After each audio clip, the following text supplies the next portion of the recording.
Hello everyone and welcome to The Devil in the Details. In this episode we are going to examine the principles behind Manchester United's most potent attacking patterns of play. In the first example, United are playing Watford, who used a 4-2-3-1 formation.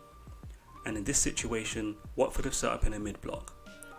When Maguire moves the ball from left to right, Watford's central midfielders are not compact and leave a huge amount of space to exploit. Lingard's vertical movement to this position and a move towards the ball is a decoy in this situation. Lindelof will exploit the space between Watford's central midfielders and play a direct pass into Martial, who receives the ball in the half space. The centre back is drawn out of position, leaving space in behind. Lingard is on the blind side of Hughes and will attack that space. The left back of Watford has been kept wide because Daniel James held his position at the start of this move. There is no difference between the idea for this attacking move and the following example. Sheffield United are set up in a low block and Matic will execute the same pass Lindelof did against Watford. The idea here is the same: exploit the space between the opposition central midfielders with a direct pass, finding a player in behind the opposition midfield, and the centre back will be drawn out of position, leaving space in behind to exploit. Sheffield United centre back presses Fernandes and is taken out of the game with a quick pass into Rashford, who exchanges a 1-2 with Pogba. Pogba is positioned in the half space when Matic played the pass into Fernandes, and the speed of the short passing combinations gave the midfield no time to recover. Martial has made a run away from the action to drag the right back out wide, resulting in a major hole in the Sheffield United defence that United will exploit. If we compare these examples step by step, we can clearly see the idea behind these attacking moves is designed to achieve the same objective, despite the different setup of the opposition. Against Watford, a centre-back triggered this action. In this example, a central midfielder has triggered this action. Against Watford, the striker received the pass in behind the opposition midfield. Against Sheffield United, an attacking midfielder received the pass in behind the opposition midfield. The Watford left-back, who was kept wide by Daniel James, has done well to recover in this situation and track Jesse Lingard's run, but he had time to recover because Lingard made his run from a deep position. The Sheffield United right-back, who was dragged wide by the run of Martial, had no chance of recovering to stop Rashford because Rashford made his run from the edge of the box. So I want to introduce you guys to the Michael Carrick effect, which is a simple but effective idea that is key to the way Ole Gunner Solskjaer sets up the Manchester United team. Here we have Michael Carrick playing a pass that he executed better than anyone else.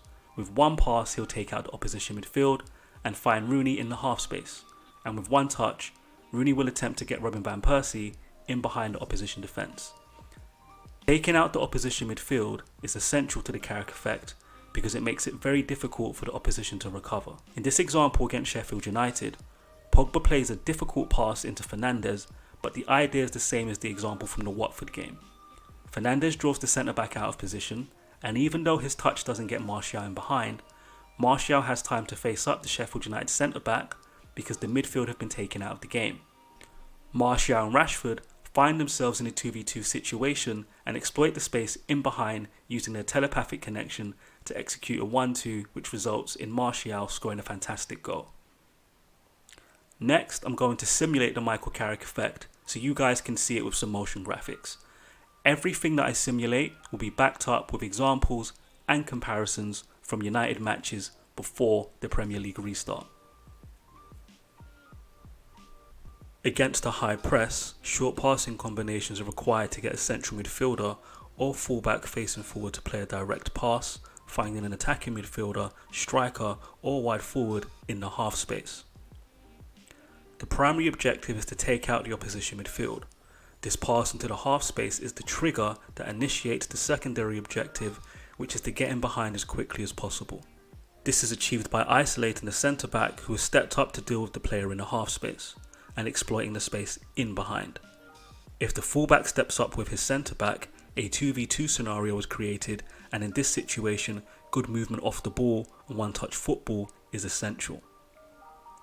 The direct pass into the half space is effective against an opposition setting up in a mid-block or low block.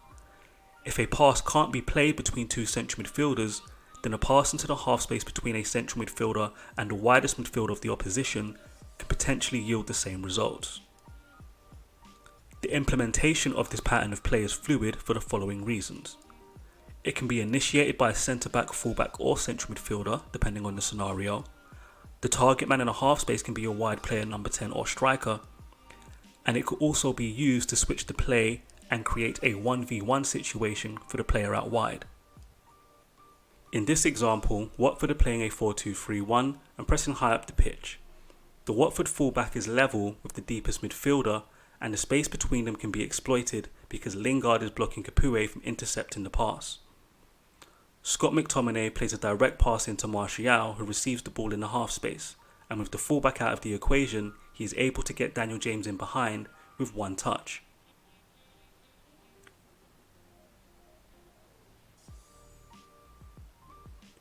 In this attacking move, Sheffield United are in a mid-block, and they're very compact in the 5-3-2 formation. The trigger pass is played by Williams down the outside of Sheffield United's wider central midfielder, and finds Martial, who's ready to receive the pass in the half space and execute the next phase of play with Daniel James. As you can see, the centre back and right back are drawn to Martial and James, but in this example, a higher level of combination play will be required to get in behind a well organised and compact Sheffield United defence. James and Martial are now in a 2v2 situation against the centre back and the right back because the pass from Williams and the combination that precedes this pass will give the opposition midfield no time to recover. I've highlighted Rashford here just to stress that he doesn't make a run into that space behind the back four. He understands the pass from Williams is a trigger for James and Martial to work together and penetrate the Sheffield United right channel. The first exchange of 1-2s between Martial and James drives the centre back and right back to this position. A second exchange of 1-2s results in Daniel James penetrating the right channel of the Sheffield United defence. The area marked red is prime real estate for centre backs. They can't leave this area unprotected, and any decent centre back will retreat to the near post in this situation. This is predictable and exploitable behaviour. The centre back can't concern himself with Rashford because he must protect the near post to stop the most dangerous ball, which is a cross between the penalty spot and the goalkeeper. Rashford is now the responsibility of the Sheffield United midfield. The movement of Greenwood will attract two centre backs to the penalty spot, giving Rashford time and space to shoot without breaking his stride. Next, we are going to examine how the direct pass into the half space is a triggered switch to play from one side to the other. I will also assess the decision making and options available to the players as they execute a switch of play. In this example, Newcastle are set up in a low block with a 5-4-1 formation. Tuanzebe will initiate the pattern of play with a pass into Pereira. The Newcastle midfield are compact, but Newcastle's left midfielder is too close to central midfield. This blocks the pass into Mata. However, the potential of Delo running in behind the fullback has resulted in the Newcastle fullback marking an area that leaves the ball into the half space open. So a pass down the outside of the midfield would exploit the poor positioning of the Newcastle left midfielder and left fullback. Pereira has come narrow from the right wing to receive the ball in the half space. Unfortunately, he's unable to get control of the pass, and his touch eliminates the ball into Rashford. As you can see here, he's leaning forward and chasing the ball. The Newcastle centre-back is in no man's land, purely marking space, but Mata makes his job easier by showing for the ball instead of making a run in behind. As we know, the pass into the half space is a trigger to exploit the space in behind if two players can combine with good interplay and one-touch football. Unfortunately, the second phase of play has resulted in Mata receiving the ball in a congested central midfield. Pay close attention to McTominay's body language here. He is not expecting this pass, which is why he is standing still and flat-footed. As you can see, Fred is on the front foot because he is expecting the pass. Mata makes the wrong decision in this situation. The X is where Fred would be if he'd received the pass from Mata. This would have given Fred the opportunity to find James or Rashford with a very easy pass. Despite this, if McTominay hits the switch, United would have had an opportunity for a 2v1 out wide with Young ready to make an overlapping run. This example highlights the numerous options available to United players when they execute a pass into the half space, along with how consecutive bad decisions on and off the ball can eliminate the best options available to penetrate the opposition as quickly as possible. Next, we'll examine another switcher play that results in a goal. Here, United beat the press from Southampton, which isn't very effective, so the ball into the half space will be made with ease. The look from McTominay here is key, as he predicts the movement of the Southampton midfielder. By the time Aaron Wan-Bissaka has got the ball out of his feet, McTominay is in behind the Southampton midfield. They are now out of the game and will not recover in this attacking move. Aaron Wan-Bissaka plays the ball into Pereira. Note once again, Pereira's playing as a right winger, but he's come narrow to receive the ball into the half space. He draws the centre back out of position, and as you can see here, Southampton's fullback is scrambling to cover for his centre back, and he's actually turned his back on Aaron Wan-Bissaka. Pereira has the option to play AWB in here, but he elects to play the ball to McTominay, which is a good decision in this situation. McTominay has the option to play Rashford in, but he elects to switch the play to James. The movement off the ball from Mata and Rashford is key to the final action in this attack. The centre back has a look at Rashford and is concerned Rashford will attack the penalty spot with a run. He will retreat to the near post and anticipate the worst case scenario, which is a cross between the penalty spot and the goal. The threat of Rashford attacking the penalty spot and the intelligent overlapping run from Mata create the space for James to cut inside and unleash a shot into the top corner. This was a decisive attacking move from United that was completed with a minimal amount of passes. In the next example, we'll see how Paul Pogba's individual ability can impact United patterns of play.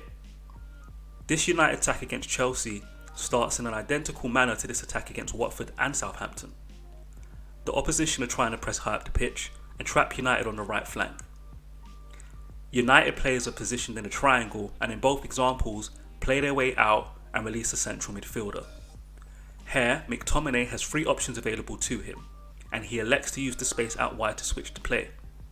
In this example for the Chelsea game, Emerson has pushed high up the pitch, and the distance between himself and Jorginho is exploitable. Pogba has the option of initiating the Carrick effect with Martial available in the half space.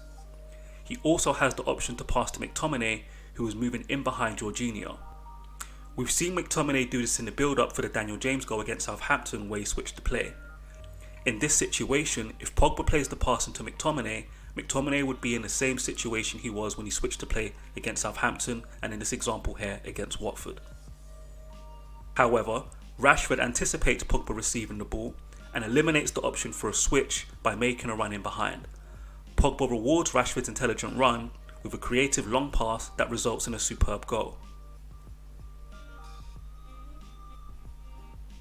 The Carrick effect is a simple and effective way for United to penetrate the opposition back four.